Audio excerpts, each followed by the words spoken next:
कविता नगर्नु गरिस हत्यारा आमास।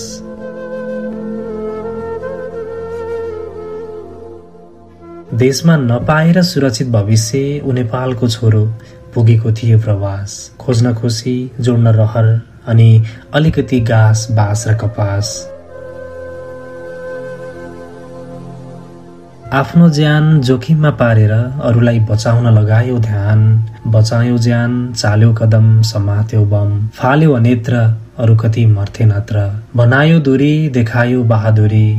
ए बिपिन जोशी, तिमी हौ नेपाल आमाको सच्चा सन्तान। गुमायो तिमीले आफ्नो परान, तर कमायो तिमीले सर्वत्र सम्मान। तैपनि थियो झिनो मनमा आस, टिट्याउँछ कि भनी हत्यारा हमास। फर्काउँछ कि भनी तिम्रो सास, तर आखिरमा रहेनौ तिमी मारेरै छोडे। सिङ्गो नेपाललाई शोकमा पारेरै छोडे।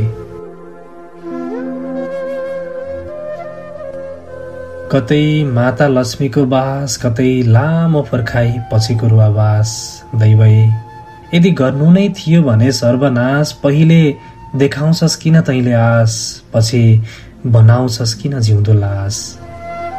भगवान कसम खाँदै म यति भन्छु, भगवान माथि नै शंका गर्ने म भाछु। तेरो अदृश्य शक्ति छ कि छैन खास, सायदै बुझ्थिस् होला पीडा आफ्ना गुम्दाको। मान्छे बनेर कहिले बाँचेको हुन्थिस् त कास। Rest in peace Bipin Joshi. कविताको लेखक हुनुहुन्छ सुशील लम्साल। धन्यवाद।